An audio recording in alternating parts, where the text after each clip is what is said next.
Senua finds a unique courage to keep pushing forwards on her quest, no matter what. She sees the world differently to those around her and faces challenges others would avoid. When driven so strongly by one powerful purpose, she will do anything to rid the world of the darkness. This is her life's mission, and she will not stop until she fulfills her quest.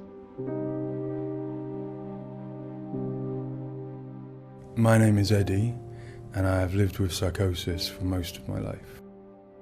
To me, psychosis means living in a different reality. A reality that isn't shared with other people. Often living with psychosis is dark and miserable.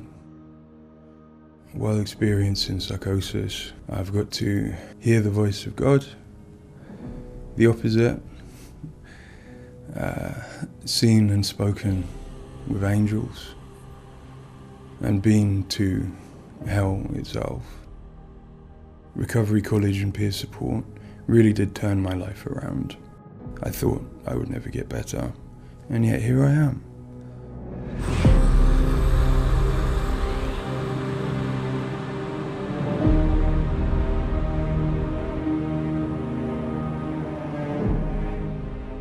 The things that Senua experiences in Hellblade are very similar to some of my own experiences. She lives in a reality that other people might find hard to understand. She sees significance in symbols, in meeting people, in all sorts of things that are going on around her. Senua is experiencing an altered state of reality which would be very hard to understand without having experienced it yourself or playing Hellblade. Lost soul who fought through hell to find us. You were lost. Not anymore. Are you ready for what you will find here? It's difficult saying that it's an illness, that it's not real. Of course, to me, it is. And of course, to Senua, it is. And that's what's driving her to do these amazing feats of courage, to overcome pain and exhaustion, to do what she knows she must. All the rage, all the fear, Everything I've seen, everything I've done, has led me to this place. we've come so far, not far enough. Say it. You are ready. Tell them. In Senua's Saga, Hellblade II, we tell the second part of the story of Senua, a Celtic warrior who, like Eddie, has experiences of psychosis, seeing the world in a unique way and existing in a reality unshared by others. At a surface level, this manifests for Senua in seeing things that others don't, hearing things that others don't, and having unique beliefs about the world. My name's Paul Fletcher. I'm a psychiatrist and a professor of neuroscience at the University of Cambridge, and I've been working with the Ninja Theory team on Hellblade and other projects for several years now. I am a clinical doctor, but have also added research and teaching to my role. And in all three areas, I'm especially interested in the human brain and how it strives to make sense of the world, which is complex and changing all the time. The lake, like a mirror. You can see the reflection. Senua, like many people, experiences psychosis. Now, psychosis is not a diagnosis, although it is associated with a number of medical and psychiatric conditions. But ultimately, it's a loose description of a shift in one's experience of reality. What are you doing? Screams of the dead. There's something here. They are not. I need to find out what it is. They are. A person with psychosis might experience changes in their perceptions and their beliefs. For example, they might see or hear things that other people can't. and they might come to believe things that are quite uncharacteristic for them. For example, they might feel that somebody, perhaps somebody even very close to them, is intent on trying to harm them. Now, it's very important to remember that this is not just a vague feeling or an imagination. To the person, it feels like their reality, just as everything around me feels like my reality to me. I, like many people, feel that in order to even begin to understand psychosis, we have to start with thinking about how the brain works in general, how it makes sense of the world around it. And when we do that, we're repeatedly confronted with evidence that actually it doesn't just rely on the evidence of our senses, but it actually relies on what it already knows, on its predictions, its anticipations, and its expectations. Your voices. Now that might seem like a defect. After all, why would we want to rely on what we already know rather than what the world is telling us? But if we did act simply as passive receivers, we would be completely swamped. We'd be like a newborn infant trying to make sense of the colours and shapes without any way of having a framework to try and understand those colours and shapes. Our senses are bombarded with information from the world that's rapid, it's intensive, it is noisy, ambiguous, unreliable. And if we were to try and make sense of that without imposing patterns and expectations, then it would be like trying to assemble a multi-dimensional jigsaw without knowing what the picture was on the box. Many of us think that the brain ultimately is an organ that makes predictions. It craves patterns and associations in order to make sense of the world. And without that, we are confronted with a feeling of uncertainty, of anxiety, of distress, even of fear. They're calling. Something is drawing near.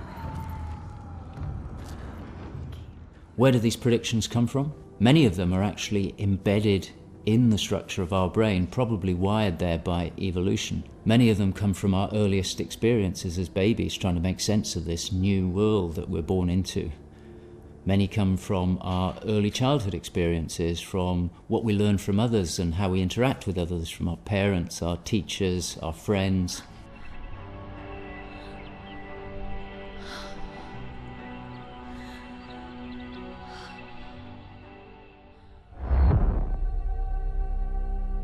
We all have a feeling that we're directly in contact with an objective reality, but it's probably the case that what we experience as our constructed model of the world is a blend of the evidence of our senses, but also what we are predicting or expecting from the world. So this blend exists in a very fine and delicate balance, and the weighting of that balance probably varies a great deal across different individuals.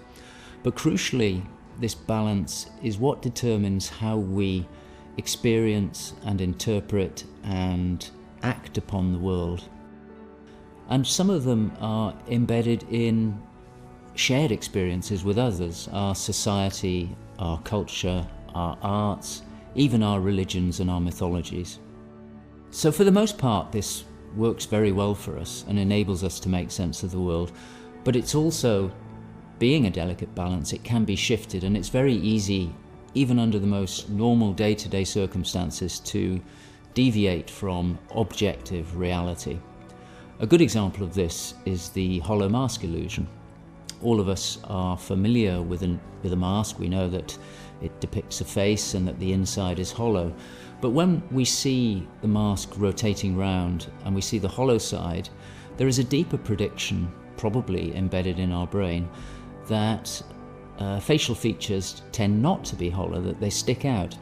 And this deeper prediction can override our knowledge that the mask is hollow and make us actually perceive the face as sticking out at us. Despite what we know, the deeper predictions will override this. So for me and many in my field, perceptual illusions like this, which are very common, are really interesting because they tell us something fundamentally about how the brain is making sense of reality using its predictions. But more than that, for me, it's very interesting because it begins to give us a sense of how psychosis might begin to emerge. Psychosis is this experience of an altered internal construction of one's reality. And it seems feasible that this is dependent upon this balance I've talked about between predictions and evidence. And it is probably the case that some people tend to weight their predictions more heavily. This, in many circumstances, is advantageous because it means that they can discern patterns and associations that perhaps other people can't. But if that balance was shifted further by different circumstances, then it may well be that they begin to construct a reality that doesn't accord with the world around them. What might cause that shift? Well, a number of things. It could be caused by stress, sleep deprivation. It could be caused by illness, neurochemical disturbances. It's also the case that our experience will change how we predict things. So a very profound experience, for example, of trauma, could powerfully change the way in which we make predictions about the world and shift us from this delicate balance into a state of psychosis. In the case of Senua, we know that from an early age she was able to discern patterns and associations that perhaps other people couldn't. And on top of that, her childhood and adolescence had a number of traumas in it. Her father was abusive and he accused her of being the cause of evil and darkness. Her mother, who had the same capabilities as she did, was actually sacrificed for the same reason. And in addition, her village was attacked by Vikings and her lover was brutally killed.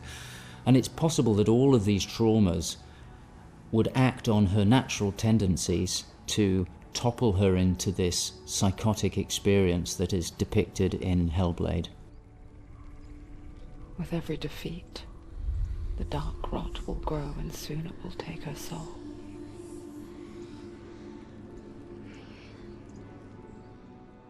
In Hellblade Senua's Sacrifice, we find Senua discovering and understanding her experiences.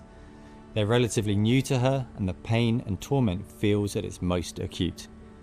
Having travelled to a new place, with a mind full of her trauma and truth stories of the Vikings, she embarks on a journey of coming to terms with what has happened in her life. Ultimately, rather than finding the unachievable certainty of rescuing Dillion, she achieves certainty in the realisation that Dillion is gone forever. She learns to accept his death, and in turn, her experiences of psychosis. Even in darkness, the wonder and the beauty of this world never leaves us. It is always there, waiting to... In Senua's Saga, we find Senua at a different place on her physical and mental journey.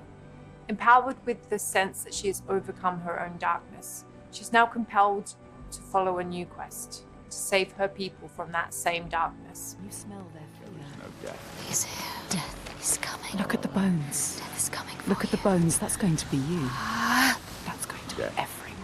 In Sacrifice, Senua's psychosis is acute and all-consuming. She is preoccupied and absorbed by her experiences. To some extent, she is enveloped and enslaved by the darkness. She cannot ignore her voices and visions. She's totally committed to the quest within her altered reality. In Saga, there has been some resolution to this. There's no miracle recovery. She still experiences the voices and visions. She still has a changed reality. But the balance of power has shifted. She is the one who is able to be in control. She's able to resist and challenge the voices. She's able to make decisions that much more clearly reflect her own goals. They see through your lies, and I will show them how to see as I do. I will not appease your gods. I will destroy them. And in addition, in Saga, she is able to encompass the reality of others. She sees them for the constructions that they are, and she is able to interact with them. And I think that's a very powerful change and a very important area to explore. They have lost everything. In Saga, we've had the opportunity to explore the next phase of Senua's mental health journey. One where she's come to a place of understanding, but where she and us as creators have new challenges to overcome. Where Senua's belief system will clash with that of others. Her experiences will play out in the presence of people who don't share her perspective. And where she feels a new sense of power in being chosen for the quest, but also a new weakness, bowing underneath the weight of responsibility that sits on her shoulders. Wait.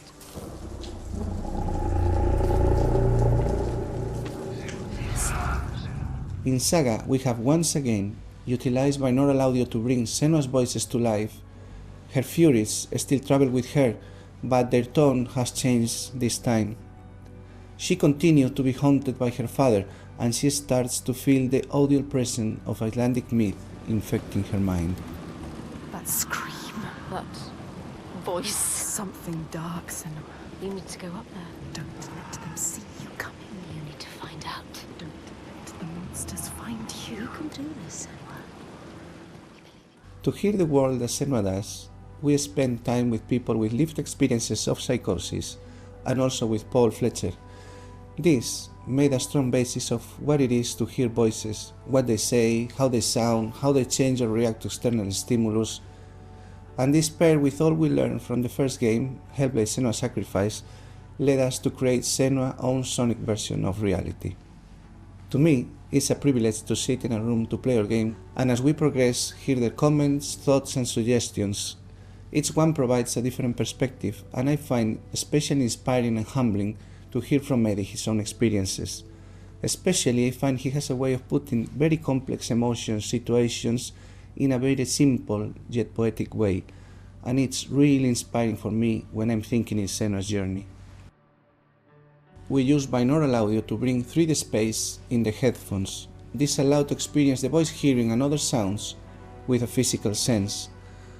Also extremely important is the performance of the voices, and for that we have been collaborating with Helen and Abby, our Furies. They are the most prominent voices of Senua. The way we perform is important as well, allowing for freedom, movement, creative input from Helen and Abby, and also important to have with them conversation and spend time talking about the journey of our character.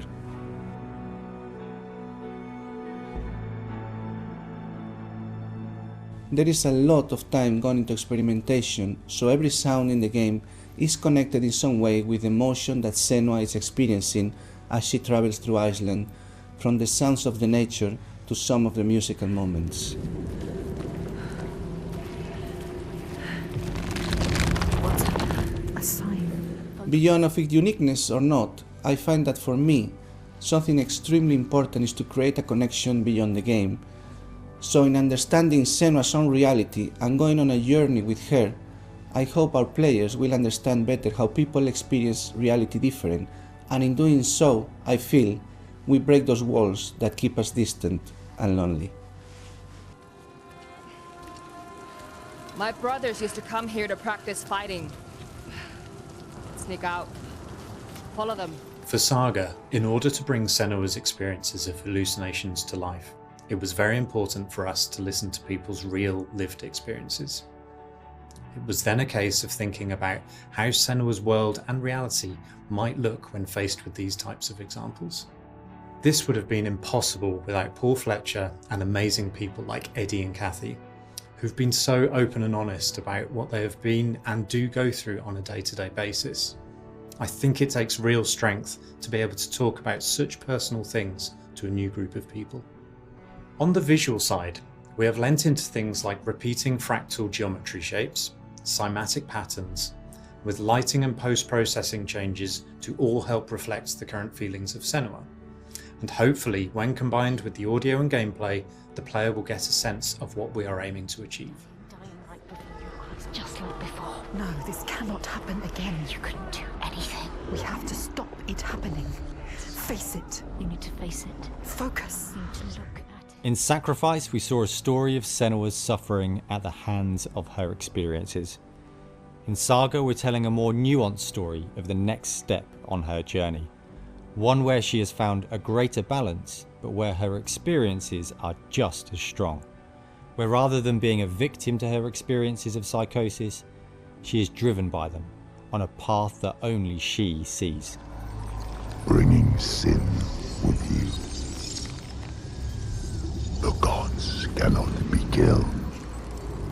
One thing that I find very exciting in Saga is that there's an attempt to explore something that is really neglected in my field, which is the experience of a dual reality that some people have. People who have had Senua's types of experience have spoken to me about this feeling that they have their own reality, but they also recognize the reality that others experience, and it can be very confusing, it can be disorientating. And it's exciting to me that the game contains an explicit attempt to portray this experience of dual realities, and I think it'll be very interesting to see how people respond to that. It's amazing what has been done and what's been portrayed. I think it's really difficult to turn words into what other people might be seeing, but I think I'm always blown away by what Ninja Theory come up with for their games, and I'm really stunned at the quality of the things that she sees and the sounds of the voices that she has. I think they're pretty realistic. She's getting closer. Yes, she can feel it. I hope that the game will help people who maybe don't understand psychosis or don't know very much about it to start with. I think by experiencing some of what they will do in the game, I think it brings to life a little bit of what it's like to have psychosis, and I think hopefully people will learn from it. Now I'm working as a peer support worker, and what that means is that in my case, in the job that I have in my role, it means that I go to see my people, to see my peers. We talk about how things have been. The way that Hellblade has captured the experience of psychosis is nothing like I've ever seen before in terms of its realism, in terms of its fairness to people like me.